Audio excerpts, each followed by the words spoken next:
ఉత్కంఠ భరితంగా సాగిన మ్యాచ్లో చిరకాల ప్రత్యర్థి పాకిస్తాన్పై భారత్ 6 పరుగుల తేడాతో ఘన విజయం సాధించింది. మందకొడి పిచ్పై బ్యాటర్లు తడబడినా బౌలర్లు గొప్పగా రాణించి టీమిండియాను గెలిపించారు. మొదట బ్యాటింగ్ చేసిన భారత్ 19 ఓవర్లలో 119 పరుగులకు ఆలౌటైంది. Rishabh Pant 42 top scorer. పాకిస్తాన్ బౌలర్లలో నసీం షా, హారిస్ రవూఫ్ చెరో 3 వికెట్లు, మహ్మద్ అమీర్ 2 వికెట్లతో సత్తా చాటారు. అనంతరం ఛేదనలో పాకిస్తాన్ 20 ఓవర్లలో 7 వికెట్లు కోల్పోయి 113 పరుగులు చేసింది. బుమ్రా 3, హార్దిక్ పాండ్యా 2, అర్షదీప్ అక్షర్ పటేల్ చెరో వికెట్ తీశారు. మహ్మద్ రిజ్వాన్ 31 పరుగులు చేసి పోరాడాడు. అయితే ఛేదనను పాకిస్తాన్ దూకుడుగా ఆరంభించింది. అర్షదీప్ వేసిన మొదటి ఓవర్లో 9 పరుగులు సాధించింది. ఆ తర్వాత సిరాజ్ను బాబర్ అజాం బౌండరీతో స్వాగతం పలికాడు.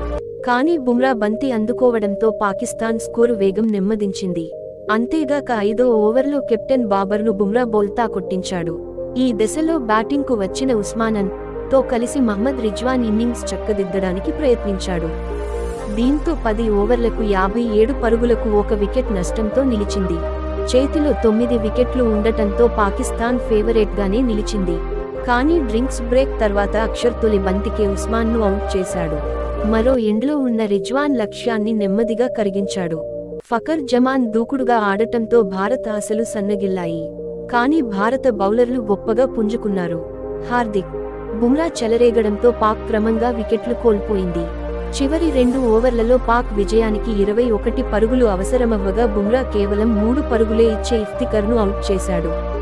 ఆఖరి తొలి బంతికే ఇమాద్ వసీంను అర్షదీప్ అవుట్ చేసి విజయాన్ని ఖరారు చేశాడు. చివరి 3 బంతుల్లో 16 పరుగులు అవసరమవ్వగా నసీం షా వరుసగా 2 ఫోర్లు కొట్టి ఓటమి అంతరాన్ని తగ్గించాడు.